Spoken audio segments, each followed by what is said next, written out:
நிறைய சவால்கள் இருக்குது இந்த கதைக்குள்ள. நடிக்கிறதுக்கு நிறைய ஸ்கோப் இருக்குது. ஸோ நம்மளை ஒரு நடிகனாக மேம்படுத்திக்கிறதுக்கான வாய்ப்பும் இந்த கதையில் இருக்க தான் நான் உணர்ந்தேன். ரொம்ப சினிமாவாக்கிட்டா இன்டென்சிட்டி குறைஞ்சிரும். ரொம்ப இன்டென்ஸ் ஆக்கிட்டா அது ஒரு குறிப்பிட்ட ஏஜ் குரூப் மட்டும் பார்க்குற படமாக மாறிடும். இந்த சவால் தான் மொத்த டீமுக்குமே இருந்தது. இதுதான் ஆடியன்ஸ்ட ப்ரெசென்ட் பண்ணும்போதும் இருந்தது. என்னோட டான்ஸ் அப்புறம் ஒரு சாங்க்கு அப்ரிசியேஷன் வருது. I'm use to it. ஆனால் ஒரு கேரக்டருக்கு ஒரு ஃபுல் ஃப்ளெஜ் ரோலுக்கு I think this was my first time. என்னோட நேச்சர் என்னன்னா பின்னாடி பேசுறதெல்லாம் எனக்கு வராது, பிடிக்காது.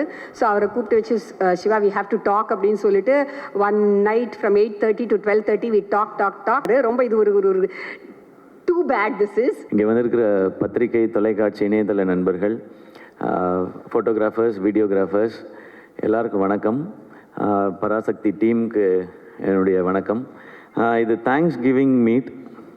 இந்த படத்துக்கு பர்டிகுலராக நன்றி சொல்கிறதுக்கு நிறையவே காரணங்கள் இருக்குது. அதில் முதல்ல இப்படி ஒரு 25th ஃபிலிம் அப்படின்னும் போது அந்த ஸ்பெஷல் ஃபிலிம் இப்படி ஒரு ஃபிலிமாக இருக்கணும்ன்ட்டு இந்த படத்தை இப்படி ஏற்படுத்தி கொடுத்த பராசக்தி என்டையர் டீமுக்கும், ஆகாஷ் பாஸ்கரனில் ப்ரொடியூசர் ஆகாஷ் பாஸ்கரனில் ஆரம்பிச்சு அண்ட் சுதா மேம்க்கு அண்ட் கூட நடித்தவங்களுக்கு, டெக்னீஷியன்ஸ்க்கு எல்லாருக்கும் ரொம்ப ரொம்ப நன்றி. சுதா மேம் வந்து இந்த ஸ்டோரி சொல்லும்போது இது ஃபஸ்ட்டு கேட்கும்போது எனக்கு தோணுனது இது ரொம்ப இன்ஸ்பைரிங்கான கதைன்னு தோணுச்சு. இன்னொன்று எனக்கு 2 வாய்ப்பு இந்த படத்துக்குள்ளே இருக்கதா நான் ஃபீல் பண்ணேன். ஒன்று, தமிழ் உணர்வு, நம்ம மொழிக்காக நடத்தின போராட்டம், இதை அடுத்த தலைமுறைக்கு காட்டுறதுக்கான வாய்ப்பு இந்த படத்துக்குள்ளே இருக்குன்றது தெரிஞ்சுது. அதை நம்ம நடிக்கிறதன் மூலமாக அது வாழ்நாளுக்கும் ஒரு பெருமையை எனக்கு கொடுக்குன்றது அந்த ஸ்கிரிப்ட் படிக்கும்போது தெரிஞ்சுது. இன்னொன்று, நடிகனா, ஏன்னா என்னுடைய வேலை அதுதான், ஒரு நடிகனா நிறைய சவால்கள் இருக்குது இந்த கதைக்குள்ளே. நடிக்கிறதுக்கு நிறைய ஸ்கோப் இருக்குது. ஸோ நம்மளை ஒரு நடிகனாக மேம்படுத்திக்கிறதுக்கான வாய்ப்பும் இந்த கதையில் இருக்க தான் நான் உணர்ந்தேன். அதுதான் மிக முக்கியமான காரணம் இந்த படம் பண்ணணும்னு நினச்சதுக்கு. அப்படி அவங்க எழுதியிருந்ததும் அண்ட் இன்னொன்று, சுதா மேம் இதுக்குள்ளே நிறைய வருடங்கள் எடுத்துக்கிட்டதுனால எனக்கு வேறு எந்த கேள்விகளும் இதுக்குள்ளே இல்லை. மேம் நீங்கள் பார்த்துக்குங்க, நான் வரேன்னு சொல்லிட்டேன். நீங்கள் டிசைட் பண்ணுங்கள் ப்ரொடியூசர் யாருன்றதையும் நான் சொல்லிட்டேன். அப்படி தான் இந்த படம் ஆரம்பிச்சது. ஏன்னா இந்த கதையை ஒரு சினிமாவாக்குறதுன்றது ரொம்ப ரொம்ப கஷ்டம். ஏன்னா இது ஆக்சுவலாக ஸ்கிரிப்ட் பண்ணும்போது சினிமாட்டிக் லிபர்ட்டி எடுத்துக்கிட்டோம். அது அந்த முன்னாடியே சொல்லியிருப்போம். இது அப்படியே இருக்குது, எல்லாமே அப்படியே நிஜம்ன்றது இல்லை. உண்மை சம்பவங்களை அடிப்படையாக வச்சு ஒரு சினிமாக்குன்னு ஒன்று பண்ணணும். ஏன்னா இது பெரிய இதில் ஒரு வணிகமும் இருக்குன்றதுனால எல்லாரும் பார்க்கணும் இதில். ஆனால் அதே டைமில் ரொம்ப சினிமாவாக்கிட்டா இன்டென்சிட்டி குறைஞ்சிரும். ரொம்ப இன்டென்ஸ் ஆக்கிட்டா அது ஒரு குறிப்பிட்ட ஏஜ் குரூப் மட்டும் பார்க்குற படமாக மாறிடும். இந்த சவால் தான் மொத்த டீமுக்குமே இருந்தது. இதுதான் ஆடியன்ஸ்ட ப்ரெசென்ட் பண்ணும்போதும் இருந்தது. ஏன்னா இன்றைக்கி இருக்கிற ஜென்சின்னு நம்ம சொல்கிறோம், அவங்களுக்கு இதை பற்றி நிறையா தெரிஞ்சிருக்கிறதுக்கான வாய்ப்பு இல்லை. ஆனால் அவங்க பார்க்கும்பொழுது சினிமாவோட அவங்க ஒன்றணும், அந்த படத்தை அவங்க என்டர்டெயின் ஆகணும், என்ஜாய் பண்ணணும், அப்புறமா முடியும் போது இப்படிலாம் நடந்திருக்கான்னு தெரிஞ்சுக்கணுன்ற. ஸோ இது அனைத்தையும் சேர்த்து ஒரு படம் பண்ணணுன்றது தான் இந்த மொத்த டீமுமே போராடினது. அதனால தான் மேம் என்ன சொல்கிறாங்களோ அதை செஞ்சிடணுன்றது தான். இதில் ஆளாளுக்கு ஒரு தாட் இருந்ததுன்னா இதை கொண்டு சேர்க்க முடியாது. அண்ட் 3 o'clock 4 o'clock எந்திரிக்கிறதுன்னு சொன்னாங்க. 7 மணிக்கு ஃபர்ஸ்ட் ஷாட்டுன்னு சொன்னாங்க. அது பெரிய சவால் இல்லை, ஏன்னா அதுதான் நம்மளுடைய வேலை. இந்த டைமுக்கு வரணும்னு சொன்ன டைரக்டர் என்ன டைமுக்கு வர சொல்கிறாங்களோ அந்த டைமுக்கு போய் இதுக்கு முன்னாடியும் அப்படி தான் பழகியிருக்கேன் மேம். அதனால் இது எனக்கு புதுசாக இல்லை. அண்ட் மானிட்டர் பார்க்க மாட்டேன்னு சொன்னாங்க. அது டாக்டர்லேருந்து பழக்கப்படுத்திக்கிட்டேன் நான். ஏன்னா ஒரு வருஷமோ 2 வருஷமோ டேரக்டர்ஸ் உட்காந்து எழுதி என் கேரக்டர் இப்படி இருக்கணும்னு யோசிச்சிடுறாங்க. அவங்க யோசித்து எடுக்கும்போது அவங்களுக்கு தெரியும் அது கரெக்டாக இல்லையான்னு சொல்லி. டேரக்டர் ஓகேன்னு சொன்னால் எனக்கு அது ஓகே, இல்லைன்னா அது நாட் ஓகே, அவ்வளோதான் என் மைண்டில் இருக்குது. நான் போய் மானிட்டர் பார்க்குறதே இல்லை. நான் டைரக்டர்ஸை நம்பி தான் இப்போ பண்ணிகிட்ருக்கேன். அதுக்கு முன்னாடி நம்ம கதைகள் என்ன டவுட்ஸ் வேணாலும் கேட்டுக்கலாம். ஷூட் போகிறதுக்கு முன்னாடி ஷூட் போயிட்டோன்னா டைரக்டர்கிட்ட சரண்டர் ஆகிடணுன்றது தான் இப்போ நான் பழகிக்கிட்டது. அது என்னை இன்னும் ஒரு நல்ல ஆக்டராக மாற்றிட்டு இருக்கு. ஸோ இன்னுமே அதை கண்டினியூ பண்ணணுன்னு நினைக்கிறேன். அண்ட் அடுத்து மிக முக்கியமாக இந்த தேங்க்ஸ் சொல்ல வேண்டியது பத்திரிகை ஊடகத்தில் இருக்கிற நண்பர்களுக்கு. இது என்னுடைய 25வது படம். ப்ரெஸ் மீடியாவிலேருந்து இவ்வளவு அப்ரிசியேஷன்ஸ் இது வரைக்கும் எனக்கு வந்ததில்லை. அதுக்கு ரொம்ப ரொம்ப பெரிய நன்றி. ஏன் நீங்கள் சொல்கிறது ரொம்ப முக்கியம்னு சொல்லிடுறேன். நீங்கள் அன்றாடம் செய்திகளை சேகரிக்கிறதும் மக்கள்கிட்ட கொண்டு போய் சேர்க்குறதுன்றத உங்களுடைய முழு நேர பணியாக வச்சுருக்கிறீங்க. ஸோ இதுக்குள்ளே இருக்கிற சரி தவறு நல்லது கெட்டது அனைத்தும் உங்களுக்கு தெரியும். அப்போ இதுக்குள்ளே இருக்கிற சவால்கள் இன்னும் அதிகமாகவே உங்களுக்கு தெரியும். அதில் இப்படி ஒரு பர்ஃபார்மன்ஸ்க்கான ஒரு அப்ரிசியேஷன் உங்கள்கிட்ட இருந்து வரும்பொழுது அது ரொம்ப ரொம்ப ஸ்பெஷலாக இருக்குது. உங்களுடைய அனுபவம் ஒட்டுமொத்தத்தையும் சேர்த்து நீங்கள் என்னை அப்ரிஷியேட் பண்ணும்போது அது நீங்கள் கொடுக்குற ஒரு விருதாக நான் நினைக்கிறேன். ஸோ மீண்டும் ஒரு முறை பத்திரிகை ஊடகத்துறையில் இருக்கிற நண்பர்கள், என்னுடைய அண்ணன்கள், அக்காக்கள், தங்கச்சிகள், தம்பிகள் அனைவருக்கும் என்னுடைய நன்றி. ஏன்னா டெய்லி எனக்கு phone calls, voice notes, messages வந்துகிட்டே இருக்குது. என்னை அப்ரிஷியேட் பண்ணுறது மட்டும் இல்லாமல் அவங்களுடைய பேஜஸில் இந்த படத்தை பற்றின அவங்கவுங்களுடைய கருத்துக்களையும் பதிவு பண்ணிகிட்டே இருக்கிறாங்க. அதுக்கு ரொம்ப ரொம்ப பெரிய நன்றி. அது பெரிய சப்போர்ட் இந்த படத்துக்கு. அடுத்து மிக முக்கியமான நன்றி மக்களுக்கு. ஏன்னா நான் சொன்னேன் இல்லையா, இது எந்த ஏஜ் குரூப்புக்கான படம்ன்றதை ஃபிக்ஸ் பண்ணி பண்ண முடியாது, எல்லாருக்கும் போய் சேரணும். அப்போ இன்றைக்கி ஜென்சியிலேருந்து ஆரம்பித்து எல்லாருக்கும் எப்படி போய் சேரப்போகுது அப்படின்றத பார்க்கும்பொழுது இப்போ நான் நிறையா எனக்கு வீடியோஸ் அனுப்புகிறாங்க. ஒரு குட்டி பையன் ஒருத்தர் வந்து தமிழ் வாழ்க சொல்லி தீ பரவட்டம் சொல்லி இந்த படத்தை போய் பாருங்கன்னு ஒரு குட்டி பையன் சொல்லியிருந்தார். அதே மாதிரி இந்த போராட்டத்தில் கலந்துக்கிட்டு இருந்த ஒரு பெரியவர் ஒருத்தர், அவர் வந்து வீடியோவில் சொல்லியிருந்தார், நாங்கள் இதுக்குள்ளே இருந்தோன்னு எமோஷ்னல் ஆகி. ஸோ இந்த படம் எப்படி எல்லாரையும் போய் சேரணும்னு நினச்சோமோ அந்த மாதிரி போய் சேர்ந்துருக்கு நான் நம்புகிறேன். ஸோ மக்கள் அனைவருக்கும் இந்த படத்தினுடைய இதனுடைய அடிப்படை என்ன, எதுக்காக இது எடுக்கப்படுதுன்னு எங்களுடைய இன்டென்ஷனை உணர்ந்து இந்த படத்தை தேட்டரில் பார்த்து சப்போர்ட் பண்ணுற எல்லாருக்கும் ரொம்ப ரொம்ப பெரிய நன்றி. ஏன்னா இந்த படம் முதல்ல எல்லாருக்கும் போய் சேர்றது தான் முதல் வெற்றின்னு நினைக்கிறேன். அது நடந்திருக்கு, அதுக்கு ரொம்ப மகிழ்ச்சி. இரண்டாவது முக்கியமான வெற்றி, இதுக்கு காசு போட்ட தயாரிப்பாளர், அது சம்மந்தப்பட்ட வணிகத்தில் இன்வால்வ் ஆகிருக்க எல்லாருக்கும் எங்களுக்கு லாபம்னு சொல்லி மேடையில் சொல்கிறாங்க. அது இரண்டாவது வெற்றின்னு நம்புகிறேன். ஸோ இதுக்கப்புறம் வர்றது எது வந்தாலுமே இதுக்கு போனஸ் தான் நான் நினைக்கிறேன். ஸோ எல்லாருக்கும் ரொம்ப நன்றி. அண்ட் அடுத்த மிக முக்கியமான நன்றி என்னுடைய ஃபேன்ஸான என் brothers and சிஸ்டர்ஸ்க்கு.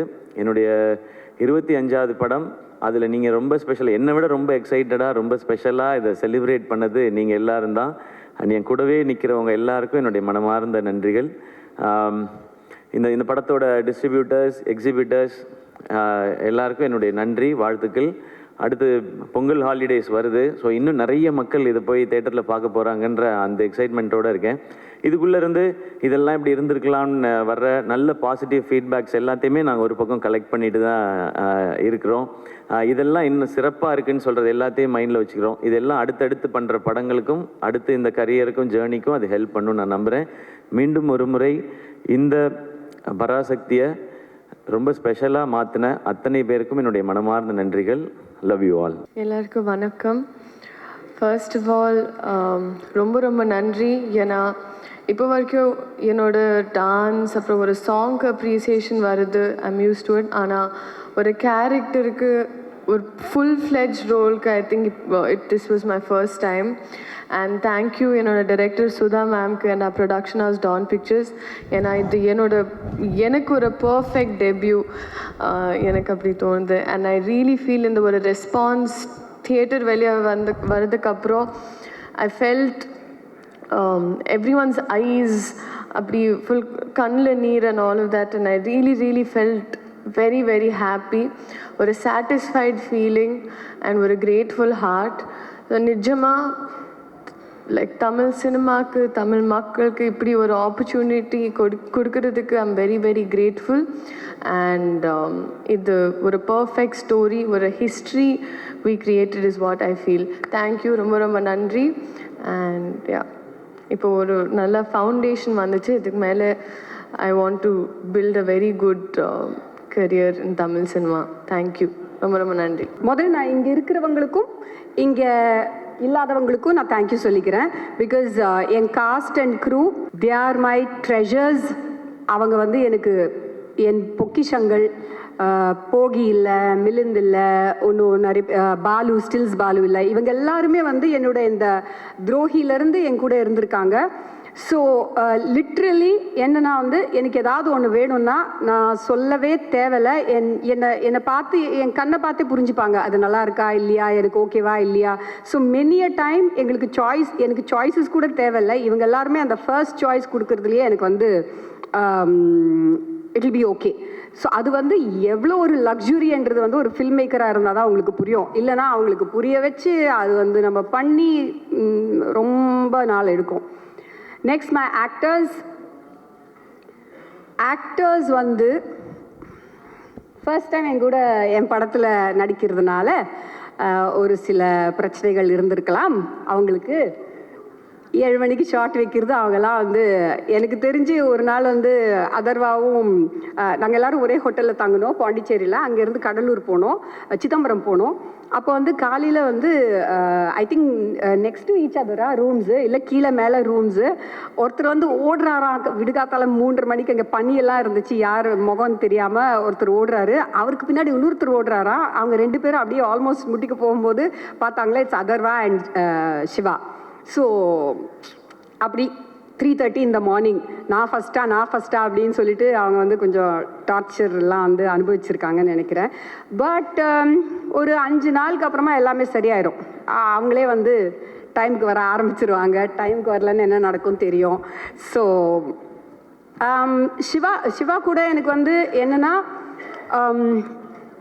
I think first few days ஒரு 3-4-5 டேஸ்க்கு வந்து எனக்கு நிஜமாகவே எனக்கு ரீடிங்ஸ் பண்ணாலும் சரி, நிறைய நாங்கள் வந்து பேசியிருந்தாலும் எனக்கு ஒரு சிங்க் வந்து எனக்கு I felt it was missing and he also felt the same thing.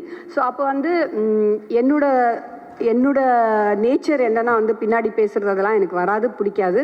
So அவரை கூப்பிட்டு வச்சு Siva we have to talk அப்படின்னு சொல்லிட்டு one night from 8:30 to 12:30 we talk and எல்லாத்தையும் சார்ட் அவுட் பண்ணிவிட்டு சால்வ் பண்ணிவிட்டு after that it was like we were flying. Just அப்படி அவர் சொல்லுவார், மானிட்டர் கூட பார்க்க மாட்டார். ரொம்ப இது ஒரு too bad this is. But he said one day Rathnamala song பண்ணிட்டு இருக்கும்போது வந்து அப்படியே என்ன பார்த்துட்டு இருந்தார். அவர் அங்கே நிற்கிறாரு, மானிட்டர் இங்கே இருக்குது, நான் மானிட்டர் பார்த்துட்டு இருந்தேன்.